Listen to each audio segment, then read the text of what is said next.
자, 15번째 아리스토텔레스. 지난 시간에 뭐 간단하게 설명했지만 추천 민주주의 할 수 있는 얘기. 그 얘기가 뭐냐면 제가 읽겠습니다. 제 책은 128페이지인데 시민들은 번갈아가며 관직을 맡는 것이 옳다고 생각한다.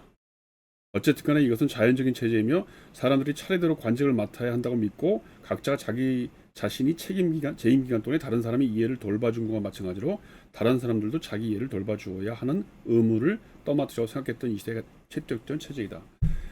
그러니까 이 아리스토텔레스의 논의는 한마디로 얘기하면 중용이에요. 정치 체제도. 왜냐면 내가 통치를 받아봐야 통치도 잘 할 수 있는 거지. 한 사람이 계속 지배자만 하고 한 사람은 계속 민중만 한다? 그거 좋지 않다는 거예요. 그래서 조금 어떤 우리가 얼핏 정치학, 정치 제도 그러면 뭐 아리스토텔레스는 민주주의의 주창자야 뭐 이렇게 생각할 거 아니에요? 굉장히 그 편견입니다.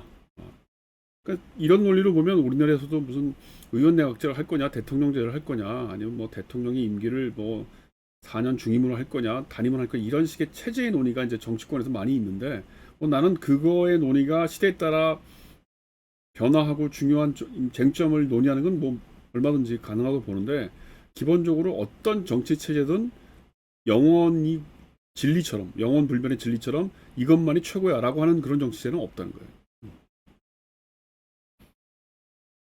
그래서 결국은 뭐냐면 모든 사람의 공동이익이 전체 국민이란 말은 없지만 모든 폴리스의 공동이익이 실현될 수 있는 방법이 뭐냐를 고민하는 것이 정치 체제에 대한 대단히 중요한 요인이고 그것은 시민의 자격을 갖춘 사람이 덕을 갖춘 사람이 정치에 참여하도록 만드는 거다. 그겁니다.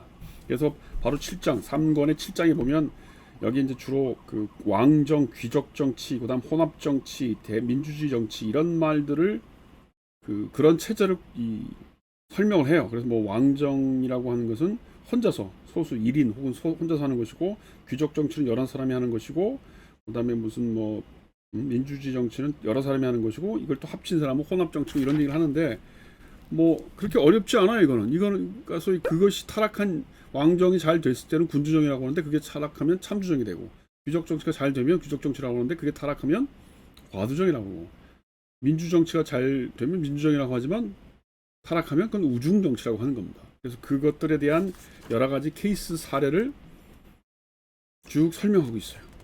그게 바로 5권, 6권 이렇게 해당되는 겁니다. 그 다음에 지나가면서 여기 132페이지에 이제 정치, 국가에 관련된 이 아리스토텔레스의 개념 정의 중에 중요한 게 뭐냐면 국가의 목적은 제가 읽겠습니다. 국가의 목적은 단지 생존만이 아니라 좋은 생활의 질이 목적이 되어야 된다. 이런 말이 나와요. 그래서 뭐냐면 만약 그저 생존만이 국가의 목적이라고 한다면 노예들의 국가도 있을 수 있고 혹은 동물들의 국가까지도 있을 수 있을 것이다. 이런 표현이 나와요. 이 표현이 바로 어디와 연결되냐면 대척되냐면 마키아벨리의 군주론과 대척되는 겁니다.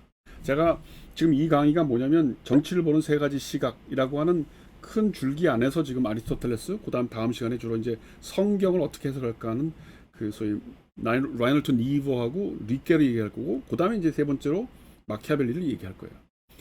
이 마키아벨리에 가면 아리스토텔레스하고는 완전히 국가의 목적이 달라지는 거죠. 국가의 목적은 좋은 삶, 무슨 행복한 삶 이게 아니고 국가가 생존하느냐 못하느냐예요. 그러니까 극단적으로 얘기하면 국민들 몇백만 명을 죽이고 국가가 생존할 수 있다면 그렇게라도 하라는 겁니다. 그런 의미에서 보면 아리스토텔레스와 마키아벨리의 권력관, 국가관 혹은 정치관은 완전히 극대척점에 있는 거죠. 그렇지만 우리는 현대 정치에서 아리스토텔레스적인 정치관도 있고 마키아벨리적인 정치관이 이렇게 혼용되고 있어요. 그래서 제가 왜 이 아리스토텔레스와 마키아벨리 강의를 굉장히 중요하게 생각하냐면 어떤 사람은 자기가 선한 정치를 얘기하면서 마키아벨리 같은 얘기를 하고 있고 또 어떤 사람은 자기가 마키아벨리 얘기하면서 아리스토텔레스적인 예를 많이 들어요. 그러니까 뭐가 왔다 갔다 하는 거예요. 그래서 그런 패러다임에 대한 훈련이 안 된 사람들은 그냥 이런 얘기했다 저런 얘기했다 혼동이 돼서 이 마키아벨리와 아리스토텔레스는 정반대의 대척점에 있는 정치관이다. 그 내용이 뭐냐? 지금 여기 보면 국가에 관련된 그 개념 정의에서도 그게 드러난다. 국가의 목적은 생존만이 아니라 좋은 생활이 되도록 해야 된다. 이건 아리스토텔레스의 관점이면 나중에 우리가 군주론 강의할 때 보겠지만 마키아벨리는 생존 그 자체가 중요한 거예요. 자, 그리고 뭐 여기 이제 계속 뭐 우정 얘기가 나오고 국가를 구성하는 부족들 뭐 여러 가지 얘기가 나오는데 그런 것들이 사실은 다 왜 잘 이해가 안 되냐면 역사적인 사례 분석과 관련됐기 때문에 그렇습니다. 그 다음에 이제 쭉 가다가 제가 어디로 갈 거냐면 이게 4권, 5권, 6권이라고 하는 게 뭐냐면 뭐 예를 들어서 왜 국가가 망하는지, 왜 헌정 질서가 변하는지 이런 얘기를 주로 해요. 이것 다 역사적인 얘기예요.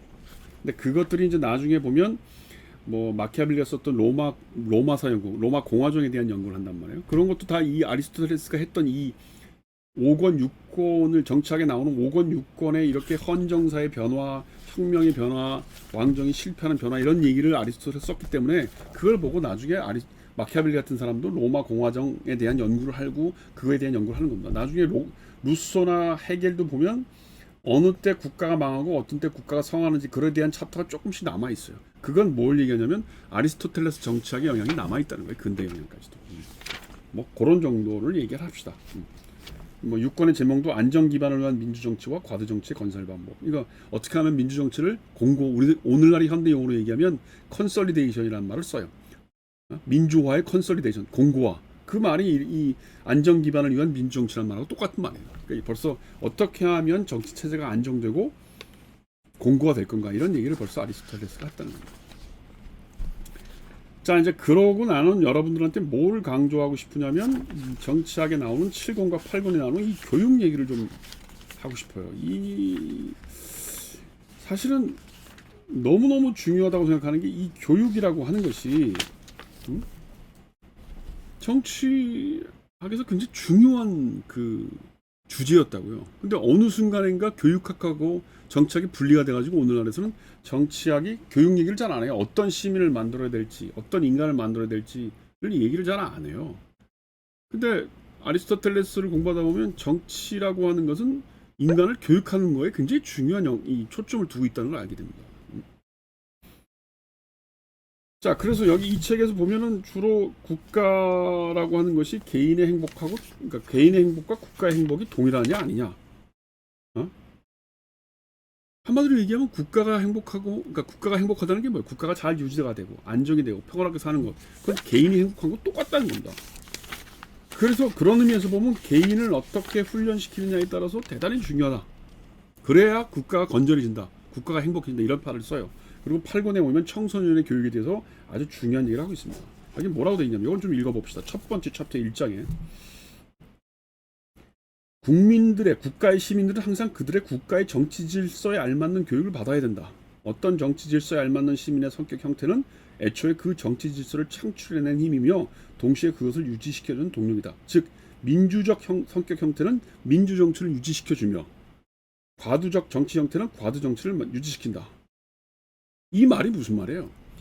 국민들이 민주적인 어떤 습속, 성격을 갖게 되면 정치 체제가 그렇지 않더라도 민주적인 정치라고 하는 게 꽃을 피우는 것이고 국민들이 일상생활에서 예를 들면 학교나 가정에서 과도적인, 권위적인 그런 성격을 갖게 되면 자연히 정치 체제도 과도적인 성격을 갖게 된다는 겁니다. 이게 아주 중요한 말이에요.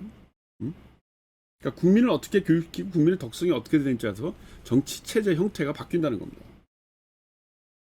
그래서 국가의 구성원으로서 선을 행하려면 그 이전에 적절한 훈련을 쌓고 올바른 습관을 붙여야 된다. 이거 니코마스 윤리학에서부터 계속 얘기한 거죠. 국민에게 좋은 습성, 성격, 덕을 만들어주는 것이 중요하다 이런 얘기입니다.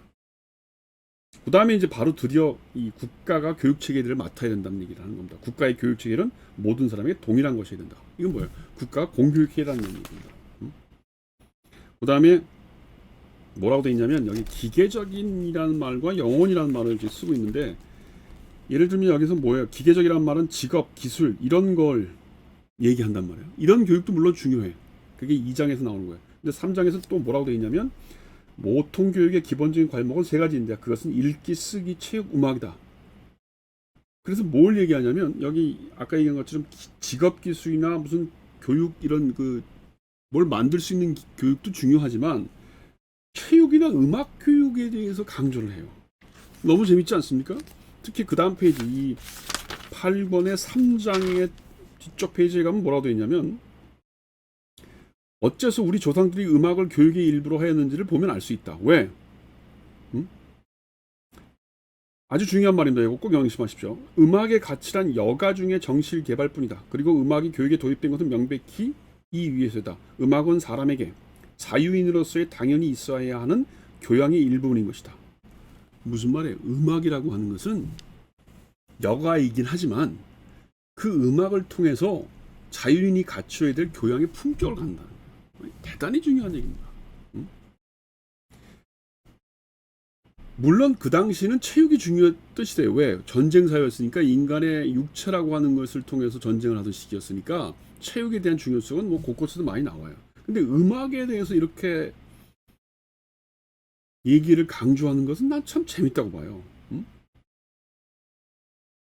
그래서 여기 보면 뭐라고 돼 있냐면 자녀 교육에 있어서 우리는 이성의 도구를 사용하기에 앞서서 습관이라는 도구를 사용해야 하며 정신을 다루기에 앞서서 육체를 다뤄야 한다. 따라서 우리는 자녀들에게 먼저 체육 교사와 게임 교사를 맡겨야 된다.